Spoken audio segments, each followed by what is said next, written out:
Welcome back, everybody. This is Center of Life's Black History Month celebration, and we are celebrating people who have made history in the past, but also are continuing to make history right now in the present.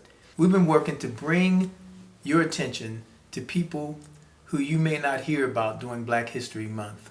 And one of those people is right here beside me right now, Mr. Roger Humphries. And his story, it's a long story, but it's an amazing story. And Roger is an amazing human being, and he has done so much to help young people, even through his success, even through the great success that he has experienced. He's been right there for our young people, my son in particular.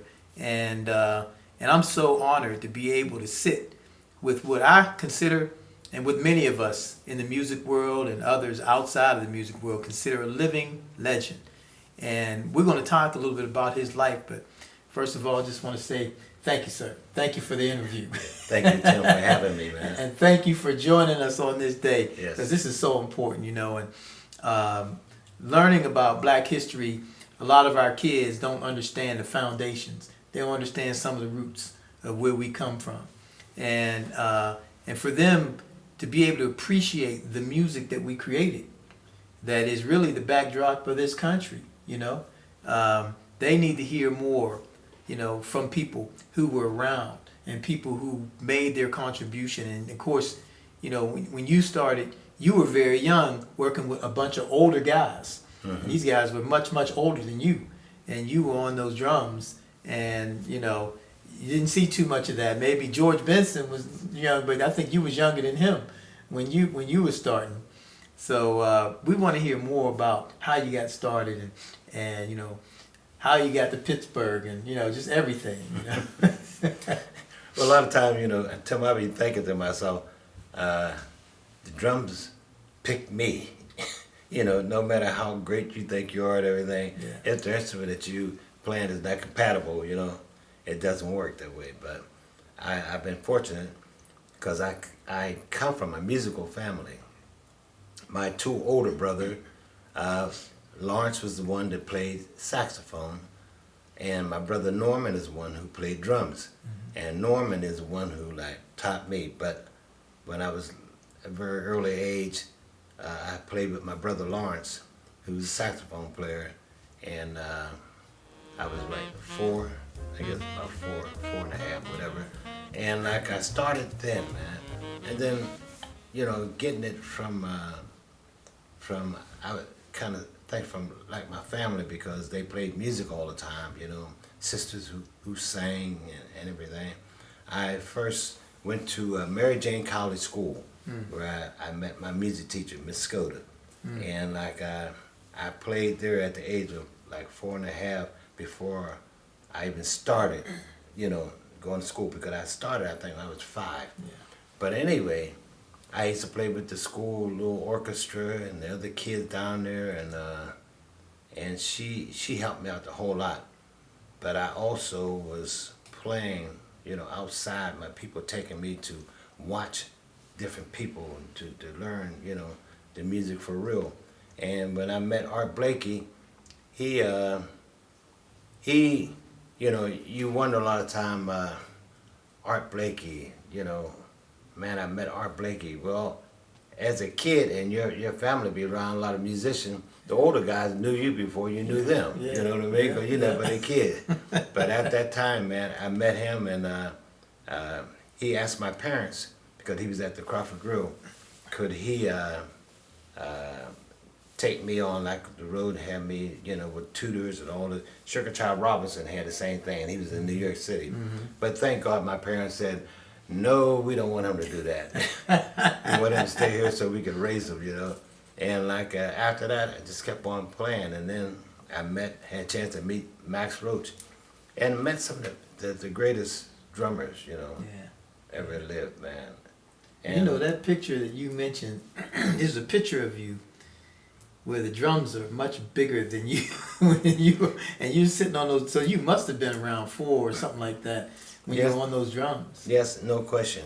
And I have a picture of it in, you know, of me with the drum set and my brother out there playing in front of me with the saxophone, and it was a Christmas show that he did. Okay. And I had a Santa Claus outfit on. But you're right, when I started playing, there was a picture of me where the drum set looked like I was a little midget trying to play the drum set. Yeah. But I've been fortunate, and one of the things I always wanted to do, Tim, learn from Art Blakey and Max Roach. When they played at the Crawford Grill, they come down and talk to me and everything. And their thing was for me that I remember, it was like, always pass it on. You got something, son, pass it on. Because some people would say, like, you don't want to show this kid this because he's going to steal that from you. You know, that's a negative thought. But nobody going to play the same way you play. So when you have teachers like Max and Art Blakey teaching you the right things, man, it's great, you know. And I'm glad I had the opportunity to be able to teach, you know. Yeah. No, that's really important, you know. And I was thinking about, going back to that picture, I was thinking about how they made the bass drums back then. They were so big, they almost looked like bass drums that you play in a marching band. You know? Exactly. So 26-inch. That made you look even smaller. But you played those drums like a grown man. And that was the thing that, you know, they knew that you had that X factor. And the X factor is something that when I talk to a lot of the kids we teach, I tell them, you know, X factor is something you can't teach. Either you have it or you don't. It comes with the package. So true. And everything that I learned coming up was listening. By listening, you know, and once you listen to things, it stays in your mind. It's not like on a page or somebody write this down for you. You get this right inside and you got it, you know. But I was always telling the kids all the time, you got to learn how to read, because learning how to read is like interpreting when you read a book that they give you in English class about, you know, Tom and Jerry, Dick and Jane. If you don't know how to spell D-I-C-K, you don't know how to interpret playing the music that they did. So, but I always told that to the kids, but when I was coming up, I didn't have the background of reading, okay? Because my first time, Joe Harris sent me over to downtown, and the guy told my parents at that particular time, he said, like, he's 6 years old. We don't want him to start reading now, you know, we want him to keep on going with what he's doing. And you know how life goes, you keep moving before you realize it. I'm on the road. I'm on the road playing with like P. Henderson, all the guys that brought me up. And then when I graduated from high school, I went straight on the road with Stanley Turrington and Shirley Scott. And that's something. Yeah, I was fortunate though, man. And you learn so much by all the other musicians that are out there. You know, that's another school. Yeah. But Tell us more about what it was like now when you were young, traveling with these journeymen, you know. I mean, these guys were legends in the music, and they were also very much originators. They were making original music that we would see as classics now, you know. What was it like traveling with them and playing with them? Well, you learn a lot. One of the things I was taught to do, if you want to learn a lot, you got to keep your mouth closed. You got to have respect for the older people, you know, because they are your teachers. And like, it was amazing, man, like being out there with, you know, with Woody Shaw played so much trumpet with Horace Silver and Joe Henderson. I mean, it was incredible. And we both were young, but you learn so much from the older musicians. And if you pay attention, you know, you get your dynamics straight about like Woody's taking a solo, you play behind him, but don't overcover him, you know. And it's another school. And step on his feet. Yeah, it's another school. You have nice people around you trying to help you out at the same time. And I was so happy to get the opportunity to work with Horace Silver, and I just checked out a thing. We were in France. There was a recording that they did, you know, with Carmel Jones, Joe Henderson. Yeah. Yeah, on YouTube. But the being on the road and that is a heck of an experience for me, man. That Horace Silver recording Songs for My Father, you were on that one. Yes. And I tell you, that song is probably played millions of times all throughout the year, you know. And you know, it's so funny, man, because like I keep hearing it all the time, but I didn't pick it. I mean, you know how life is. Yeah, I hear you. It's put you in that situation, man, where I was fortunate enough to be with him, you know. And like the first time, right after we did it, we were at Birdland, and what's his name? Stan Getz was there. That his band was there with Girl from Ipanema. Yeah. And I remember those days, man. It's incredible, you know. That's amazing. You know, when I think about how you say, you know, you didn't pick that song, but you know, it's something because the song may not have been the one that you picked, but because of the people who played it, you all introduced that song really to the world. Yes. To the world, and that's why people are still playing it to this day. I mean, you're right. You can hardly go and hear a jazz set where somebody doesn't play "Song for My Father" in some form or fashion. Yes, you know? Yes. Well, Horace Silver, man, you think about all the stuff that he did.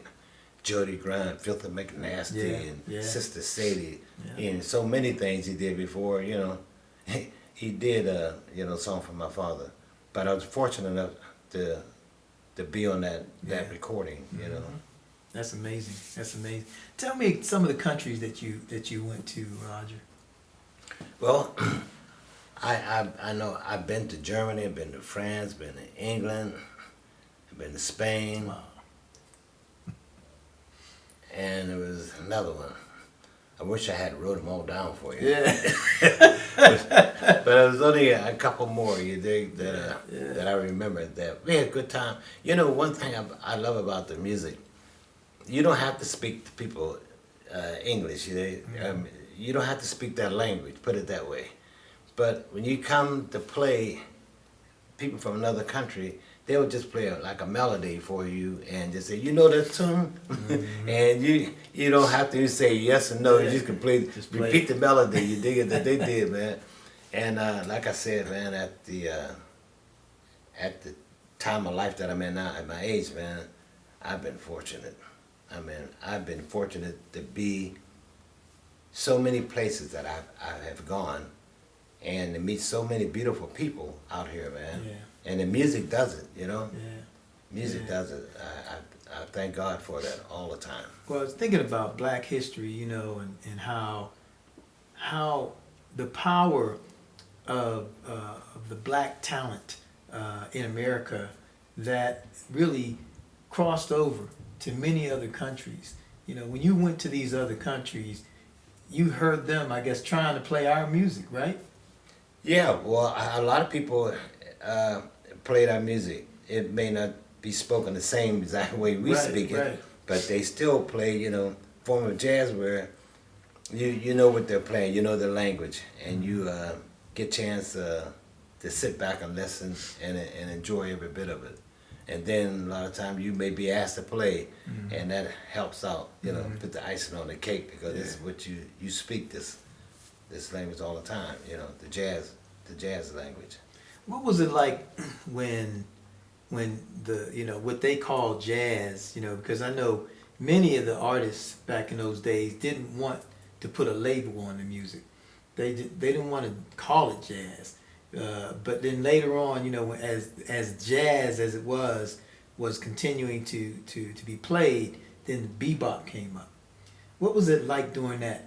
Was it like a transition? Was it like it was with, say, R&B and hip hop? You know how, you know, hip hop was coming, R&B was already there, but hip hop was coming. But then you had jazz, and then you had the bebop with Dizzy Gillespie and you know, Charlie Parker and them coming up with that. What was that like? Was there like a tug of war? Well, I can't tell you exactly what that was like for me to be around it because of my age. I'm not, you know, when they went to the transition thing. Yeah. But we always made it another take thing to another another level. Right. You dig it? Right. And they're called rock and roll, but we may be like where the young kids have what you call the rapping. You know what I mean? But like the foundation came from like New Orleans. You dig it? Right. And you had so many people creating all the time. You know, jazz musicians are phenomenal. I mean, because how they create things, you know, out of the box. You know what I mean? And like I said, I'm not old enough to to go back and think about, you know, the transition of everything. Because like when I come up at the same time, we're the group from Pittsburgh.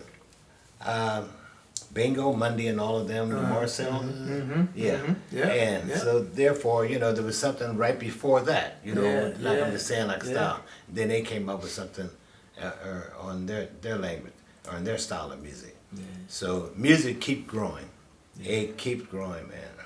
I mean, I hear some of the young kids play now, man. The chops that they have are phenomenal, you know. And then sometime I hear them play, they play sometimes a little too long, because I can't understand what they're doing now. They've been so creative. But we're fortunate in the arts field where you can change the different things. Like art, when you're drawing and designing things, you do the same thing. They're very creative with their music, man. That's what I love about it right now.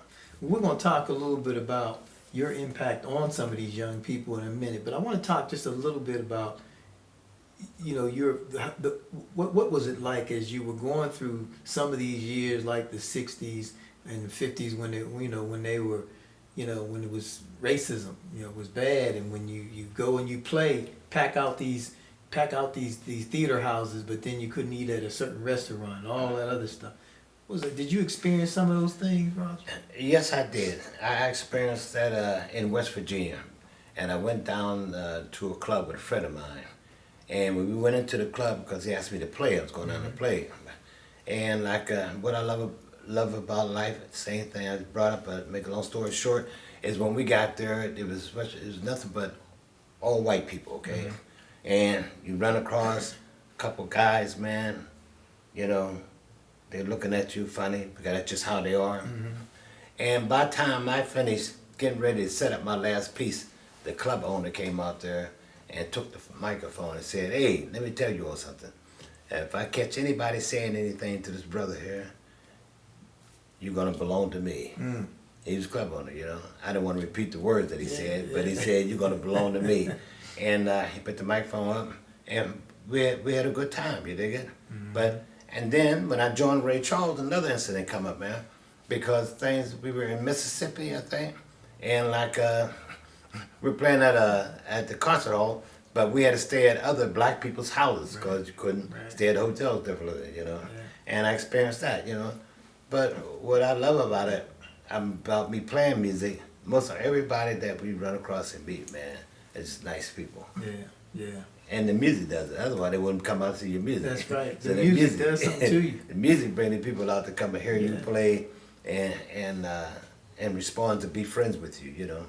And that's why I say so many times, man, I couldn't write my script how he been to me, to meet all these wonderful people. And your reward is music after the end of the day, especially when you're doing it professionally, like I was doing like with Ray Charles and Horse Silver, you know. Well, you know, you spent many years at Kappa, the School for Performing Arts here in Pittsburgh, teaching so many young people. And I know when I was in school, they designated us as percussionists, so that anything that you strike, you know, was a percussion instrument. So I had to learn how to play piano. I had to play the bass. I had to play, you know, drums. I had to play the big those timpanis, all those things. I had to play the triangle. I had to do cymbals. I had to play all that stuff, and so when I'll never forget when my son said he was going to go to the School for Performing Arts, I said, "Well, you're going to run into Roger Humphries, and Roger Humphries he's going to show you how to be a percussionist." And Tim came home. He said, "I want to be a drummer. I want to be a drummer." But tell us what that was like, because you know, Roger, you, to this day, I got kids that have come through our program and different things, but they talk about you. They talk about, you know, the freedom that you gave them to be the kind of musician that they needed to be. They talked about you teaching them the fundamentals, teaching them the history, you know. So you gave them history too. And these kids are playing all over the world now, you know. And they came, your fingerprints are all over them. Tell us more about that. Well, I guess because of the fact that I didn't start taking drum lessons when I was young, I found out a way, like, because I play, you know, just out of my heart, what have you, to relate to the kids who I had, you know. And like we started like I did from the beginning, getting your chops together, you know, and you keep on learning more and more, you know, until like I give them the desire, you know, to want to play. Like, sit down, play the drum. If they ain't doing this right, I try to show them how. I've never been critical about anything with my kids. And I say, if you can't do it today, go home and practice. And that's basically a lot of things, like your rudiments, you know. You sit down, well, your rudiments don't get fast unless you practice them, you know. And we sit down all together as a team, you dig it, and have some laughter while we all playing, you know. And like, I part of my relationship, because at that time, man, it's a funny thing. Listen to this good. I was over there at Rogers. They asked me to teach at Rogers before I started teaching over Kappa. And I teach at Rogers, like when I first got the gig over at Rogers School, I teach there, and then I go over to Kappa. But there was one kid that I was showing him about the timpanis, and the kid, I played timpani all through high school, but this kid knew more about the timpani than what I did, because he'd been taking some professional, you know, lessons. And that was funny, man, because I thought about it. Here, I'm giving a kid lesson, and I'm learning something from a kid. You never can stop learning anything. So what my thing was, it made me go practice more on the timpani, so I could play the timpani better. And then what I did, I tried to pass it on to the other kids. But when we were at Kappa was, we didn't have a real main orchestra, you know, like that, you know, that felt. And like, we did have one, but it was more like a band to me, I don't know, you know. But the kids over there, man, like James and Javon, and I mean, all these kids, man, and oh man, Tom went, these kids had a thing within them. And that I'm just glad that I passed on what I did, you know. They didn't know what I do, you know what I mean? That's why they can't get lessons. But it was just an incentive, man, you know, to see these kids out here playing now professionally, and they can replay. I was one kid that gave me some credit over the television. It was Joey Saylor, because the night that they opened up the show, he said he wanted to give me what you call an appraisal, because of the fact that I was his teacher on TV, and that particular night I had to go to work. Because they had told me but I had to go to work, you know, so I didn't get a chance to hear it, you know.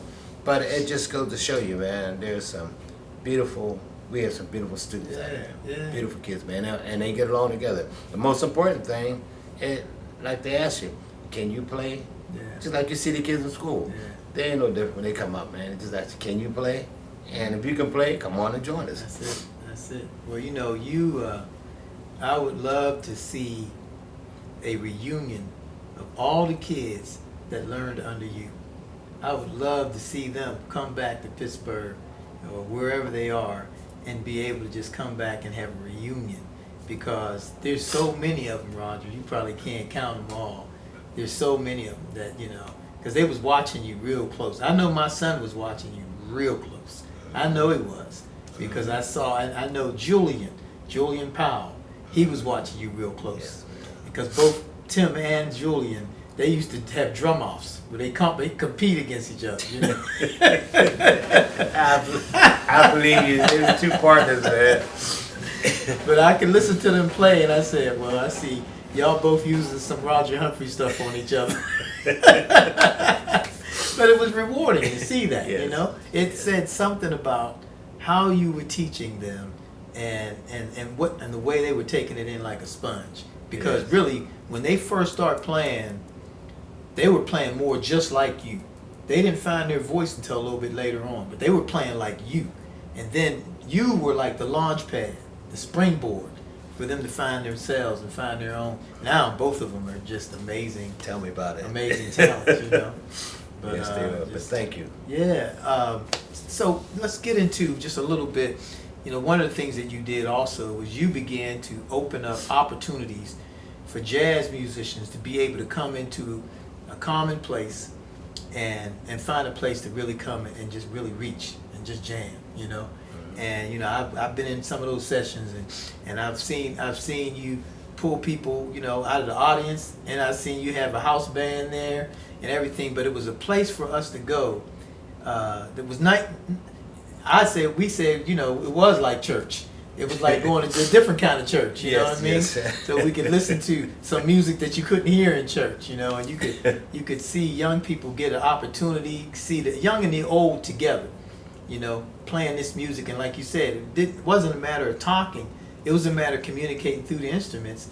And if you can talk, you could be in it.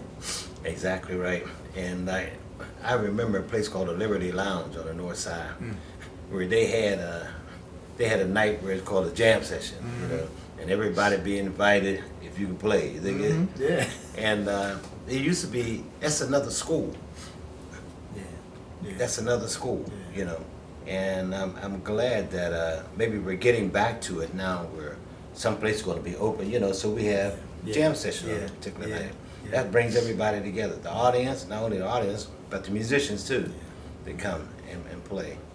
So playing with like little James, him and I did a thing together, you dig it? James Little Johnson III. yeah.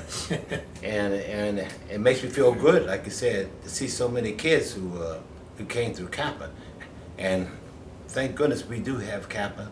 We have your school that you had, and we have Dr. James Johnson. James Because Johnson. what it does also, musicians have their mind different a lot of times than other people, where they love being by themselves with others playing the instrument.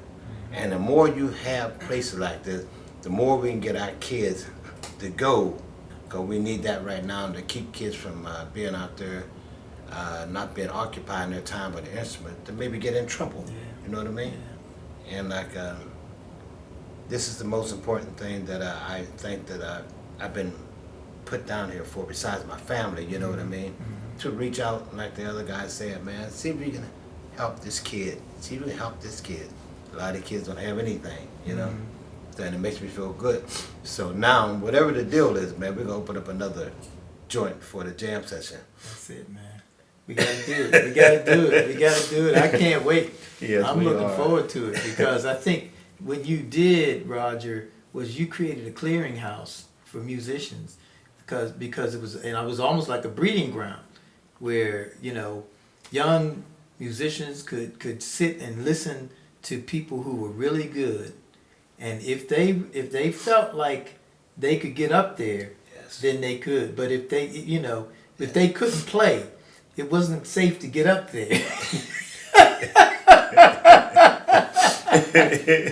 Yes, you're right. It wasn't safe to get in that arena because, you know, these folks were swinging. Yes. And you never know what turn somebody was going to take, you know. Yes, and you want to be able to add something to Yeah. the music, you know, Yeah. not take Yeah. away anything. Yeah. But Pittsburgh is a heck of a place, man. Yeah. All my life. It is. Like I said, they have like the Crawford Grill, the Hurricane, all these places, man, where you could go and like and set in and play. Yeah. Well, you know, what you've done has added to the black history of this city, not just black people, but all kinds of people, all kinds of people. But you being an African American, you know, makes me proud because what you brought to our community is excellence. Is excellence, you know, and I think more and more of our young people need to know what it means to be an expression of excellence. in front of other people. And, it's like God put you in the right place at the right time to do the right thing the right way in front of the right people. And I heard that from Duke Ellington. I heard Duke Ellington say that, and I say it all the time. I tell people I didn't. That's not my saying. I heard Duke Ellington say that, and I tell you, we're just thankful for the opportunity to be in your home, in this place where you have taught so many people and raised your family. And speaking of your family, talk a little bit about your family. Well, my family, where I come from, I'm the youngest out of 10. It was 10 children, and I'm the youngest kid. It was four boys and 4 girls and 6 boys, okay? And man, I'm telling you, when I came up, that's all I heard from the time I got up out of bed, especially on Saturday. Yeah. And they always backed me, man. I was blessed to have my brothers and sisters, and my mother, thinking about this experience of me playing drum. My mother used to take me to the church, and when I was a little boy about this high, and she had a shopping bag with my sticks and snare drum in it, and I go play with the church people at the choir, you dig it? Yeah. And I mean, that's how far back. Yeah. And I had to tell you, man, I have a wonderful family. Yeah. God's blessed me with the family that I've, right now, my oldest sister is still with us, and she's 97, and my brother Jim is with us, and my brother Pete is 95, and it's just the 3 of us right now, left out of 10. Mm-hmm. But we're blessed because we talk to one another all the time, Yeah. And coming up, from all the people in the neighborhood, some of them played music, and I think about it now, funny about life, I couldn't write the script if I wanted to. Yeah. Neither you or nobody else. It got to be given to you, and just keep on trying to do the right thing. That's right. And like my son Roger Jr., okay, he played drums. Roger Jr. played drums. Yeah. And you see the little small set over there. Yeah. Is the set that his son Trey. Oh man. Because his name is Roger too, but we call him Trey. And he started off playing that, but you know how people drift off. Yeah. Yeah. And like my oldest daughter, Michelle, she's into the designing of hair. Okay. And that's what she does, Michelle. That's the oldest daughter. Roger Jr. was next. And then the other daughter, Denise, she lives in Florida right now. And she's beautiful. All my kids are beautiful people. And Monica, the youngest one, she lives in North Carolina. So all the kids and all the grandkids, we got some in college right now. Like I said, I couldn't be more blessed, to see everybody okay, Well, your daughter got me started when I started growing my dreadlocks. Okay. She started my dreadlocks. and me and Roger, we played together. Me and your son, Roger Jr., we played in Southern Comfort Band together. So I was playing the keyboard, and he was on the drums, man. We got pictures of that. We got pictures of that. I got to show them to you sometime. Wait a minute, Tim, before I forget so I don't get messed up. Did I mention my daughter, Monica, my youngest daughter? No, I don't think so. Well, thank you, man. I mean, because otherwise I'd really get in trouble. Yeah. But I'm talking so fast about Monica's the youngest. And dig it, Monica, man, always loved to sing, like my sister now. Mm-hmm. And she could sing, Yeah. But it wasn't her complete passion, about taking up, singing and everything, but she could. But we've been fortunate. We've been fortunate. All the kids, had something that they wanted to do. Yeah. And it been all down the line, man, and the music business, part of them, some of them. Yeah. Well, I tell you what, this has been such an honor for me to be able to sit here in your home and have this time to talk with you and for you to share with the folks out there. There are a lot of young people that's going to be able to connect with this and other people as well. But it's just such an honor, and it just makes me think about, when I was coming up as a younger teen, and the people that were in my life, like when Nelson Harrison first came to Westinghouse High School, and played with his band. I looked up there and I said, "That's what I'm going. I'm going to do that." You know, the different ones impact your life. You know. Yes. And I didn't meet you until later on. Yes, you're right. But you know, guys like Nelson Harrison, Nathan Davis, Dr. Johnson, Yes. Dr. James Johnson was my first music teacher when I went to Pitt. Okay. So when I went to Pitt, his was the first class that I had, and he gave me a book. He gave me a book that Nathan Davis had written, and I opened that book, and my father's picture was in there. Lord. So it was something how this Pittsburgh connection, Yes. this 6 degrees of separation, you know. but we're all connected, you know, and this story, we want to push this story out to as far as we can out there on the internet and different places, so that people can see you and hear from you, and hopefully they'll find you. You're still doing Con Alma, right? Oh man, yes. Yeah. I'm doing that. I forgot, you know. We did a thing down there at the Magic. What do you call it? Liberty Magic? Yeah, the Magic place on Liberty Avenue. Liberty Magic. Okay. There you go. Yeah, but he's doing a good job. John is doing a very good job with both places. Yeah. You know. Yeah. And working with musicians, and it's very good. Yeah, That's John excellent. Shannon. Excellent. Did you have any questions you wanted? Out of all the places you've played in the world, what are your favorite? None. None? No, I don't have any favorites. No, honestly, I love them all, man. I love them all, you know. I mean, even though I could say but no, I love them all. Why do you think so many great musicians came from Pittsburgh at that particular time in the mid-century? Why did they come from? I couldn't even answer that, man. Some people say it was in the water. Some people say it was, but, you know, really, I mean, Yeah.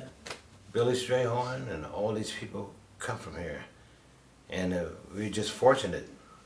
We're just fortunate that you know this occurred, and we could be around it all the time.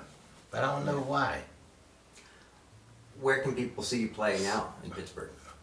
Well, what I need for them to do now is to check out my Facebook, because you know the Facebook has it all, and go to my website, RogerHumphriesBand.com. Do that, because so many things, people keep calling me for different gigs now. I can't remember, so that's why we got to put them on Facebook. Yeah.